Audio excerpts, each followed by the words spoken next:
Hello and welcome back to our AI to Z productivity series.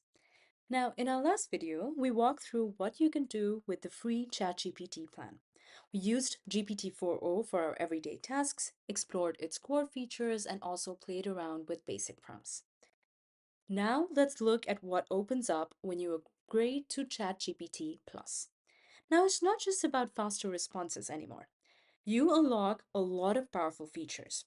The ability to switch between different models, create and use your own custom GPTs, handle deep research, and also delegate tasks to ChatGPT. So without further ado, let's get started. So to start with, when you open the ChatGPT Plus version, this is what you can see. Now, there are a lot of features here and there. We'll get to everything one by one, but let's quickly walk through the first one here, which are the different ChatGPT models that you have access to. So right here, you can see what you have, and also you can choose the right one for you and your needs, whether you want speed, depth, creativity, or even reasoning. So first up is the GPT-4o, which you might remember from the free plan itself. And this is the flagship model. It is the best all-rounder. It handles text, images, audio, and code with advanced reasoning. Now, if you're unsure which model to use, GPT-4o is the safest and most powerful by default. Now, if you go down to the more models, you will also be seeing this GPT-4o Mini, which is a faster and a lighter version of GPT-4o. It's quick for everyday tasks like quick drafting or summarizing, but it doesn't support file uploads or advanced tools. Next, we have GPT 4.5, a research preview of OpenAI's most advanced model yet. It is ideal for creative writing, problem solving, and tasks that benefit from deeper understanding and emotional intelligence. Now, for specialized reasoning tasks, especially in coding, math, and strategy, look to the O series models. Firstly, the O3 Mini is a fast, efficient, and great model for technical work, making it an excellent choice for developers or analysts who want performance and speed. Now, O1 is also a strong reasoning model, especially for logic-heavy problems, but it does not support memory, custom instructions, and some tools, so use it when you don't need those extras. To keep it simple, use GPT-4o as your default, try O3 Mini and Mini High for coding or complex logic, and explore GPT 4.5 when you need creativity or deeper insights. Each model has its strengths, so switch based on your task and let the right one do the heavy lifting for you. Moving on, let's play around with what ChatGPT Plus has to offer. Now, if we look at the screen, there are a few more additions than the free plan. You'd be seeing a few more agents like Sora, which I'll come back to later. Monday, there's Explore GPTs as usual, and there's this section called Projects, which I'll also introduce later. Apart from that, in the chat itself, you can see a few more features. Apart from search the web feature, which was already there in the free plan, you'll also find deep research. Now, you can see this is 10 available till 1 month from now, where you can get detailed insights on everything. Now, given the limit that you have, be very wise on how you use this tool. Apart from that, you'll also see two different tools. The Canvas tool was already there in the free plan. You can also refer back to the first video to use Canvas better. And there's another option, which is called Create Image, where you can visualize your ideas and concepts, get it into charts, frames, tables, and so on. Then you also have the plus sign here where you can add from your Google Drive, upload from your computer, which is pretty much the basic, like the ChatGPT free plan. Now let's start from where we left off. In the last video, we explored a few custom GPTs in the GPTs marketplace. And I also told you that we could create our own GPTs in the ChatGPT Plus plan. Now that we have the Plus, you can see that the Create button is now active. We go ahead and create our own custom GPT. Now for this demo, I will be creating a financial advisor GPT that will help entrepreneurs decide on their financing decisions and so on. Now, if we look at the interface, you can see that there are two modes here. Firstly, there is the create mode, and secondly, there is the configure mode. Now, as you might have guessed, the create mode is where we can prompt this system to come up with a custom GPT of our choice. For now, I'll go ahead with the create mode. Here, I've given it the prompt of a GPT finance advisor, which is an assistant that explains financial concepts, budgeting tips, and investment strategies in an approachable way. To edit this slightly, I will also add that this is for startup owners.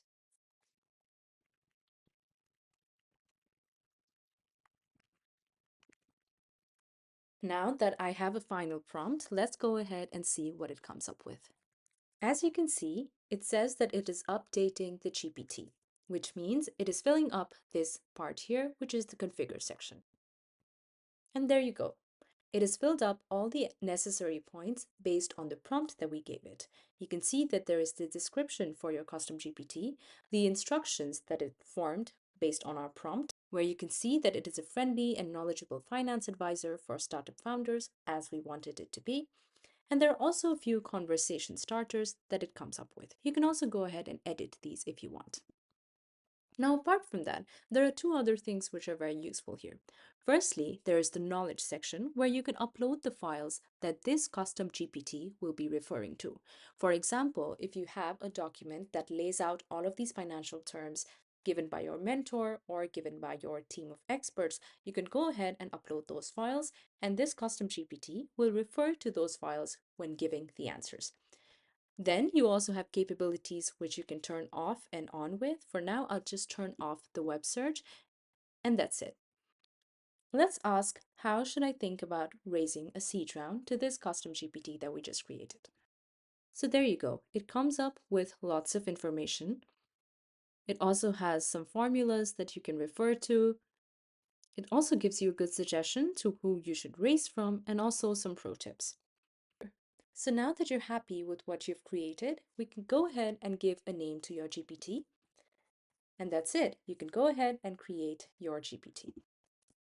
Now there are three modes available here. You can either leave it only to yourself. You can change it to anyone with the link. That is, you can pass this link around to your startup friends just so that they can have the financial advisor. Or you can also publish it to the public GPT store where we can see it with all of the other GPTs. For now, I'll go ahead with anyone with the link and save it. And there you have it. You can copy this link and send it forward to your friends to try out this financial advisor that you've just created.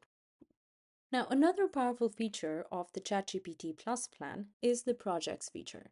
Now, this feature is mainly for people who want their chats organized and their files organized. If you go ahead and click on the new project feature, you can maybe call it as Skilly Research Project.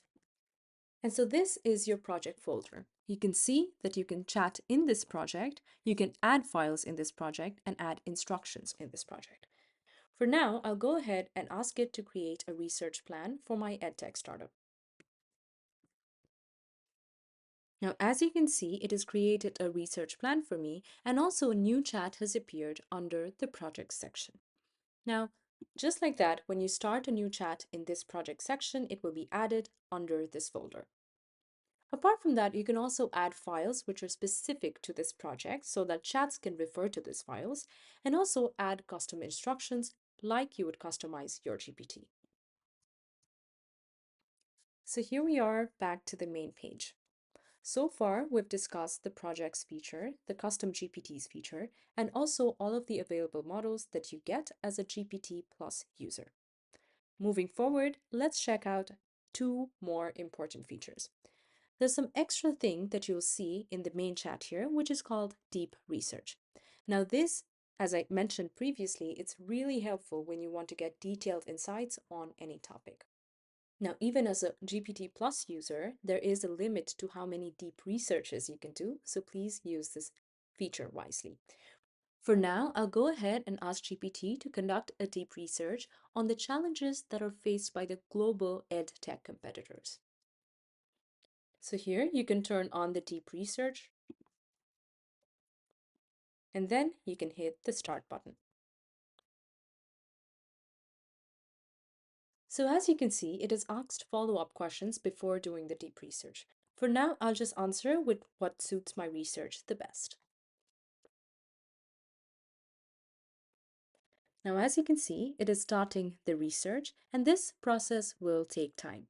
So you can grab a cup of coffee and wait for your research to get completed. Now, while my deep research is happening, there's one last feature that I would want to show you in the ChatGPT Plus plan. When you go ahead in your profile, you can see this feature called Tasks, which is in the beta version. You can go ahead and click on that. And here you can see that this is tasks where you can ask ChatGPT to do things in the future.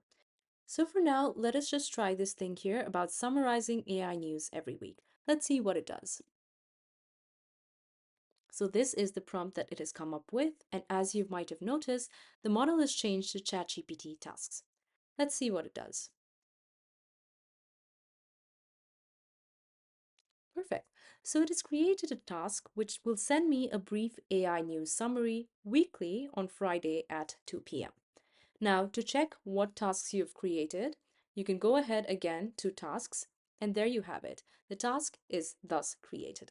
You can go ahead and edit this task as well. If you would want to change the instructions, if you would want to change the schedule, for example, daily, and maybe 2 p.m. is fine, and you can save this. Now I'll come back to this tomorrow and see if this task actually works. But this is pretty cool. Now going back to our deep research, this is what has been happening so far. It has started the research and it has found 20 sources so far. And you can also see two different things here. Firstly, it is the activity, and secondly, it is the 20 sources that it has found, which is still compiling. If you go ahead and look closely at the activity section, it will actually reflect how the research has been going on so far. So it has searched for Coursera business challenges, it has read a few things, and it is still going on and on for further research. We'll come back to this again in a bit once it is finished. So there you have it, your complete deep research report for the challenges faced by global higher education edtech giants in 2025. You can go ahead and scroll through this detailed report. I won't be going through it a lot, but what you can do is again look at the whole activity that was done for the research and also a complete list of resources. You can go ahead and also copy this and use it in your own documents. And one last thing that I would want to share is this share button for the chat. You can go ahead and create a link for this very chat and share it with your colleagues and so on. So now let's go and see if the ChatGPT scheduled task actually worked for us. Now, I'm on my email with which I registered for the ChatGPT Plus plan, and here you can see that I've received an email from OpenAI about surprising new AI roles this week, and it mentions it is a task update from ChatGPT. Now you can see the timing as well. It was delivered at 2:03 p.m. Now, a reason why it is delivered a few minutes late is because it takes a little bit of time to get all the sources together and, compile it to send as an update. Now let's go ahead and view this message. As you can see, a new pop-up appears, and this is the same ChatGPT that we have. And here you can see that all of the tasks that were scheduled are all compiled in one chat. You can see something came on April 5th, April 6th is here as well, and then you have April 7th. You can also see that the sources are also mentioned from which it has gathered all of these information, and you can go ahead and, explore each one of the sources. Now, as I mentioned, with the ChatGPT Plus plan, you would also be getting access to limited Sora features. Now, Sora, when you go ahead and open this, it opens up a new tab, and this is the image and video tool from OpenAI. Now, like any other AI tool that deals with images and videos, if you've used any of them, it presents you with this dashboard where other creators have posted their prompts as well as the results from this model. Now, for example, if you go ahead and click on this image here, you can see the prompt that was given to produce this image, and you can go ahead and edit this prompt on your own style, change some settings, and hit go. It will generate a new image or video for you. I'll go back to the main page just to show you the interface. So if you have a look at the bottom of the page, you'll be provided with a similar interface as ChatGPT.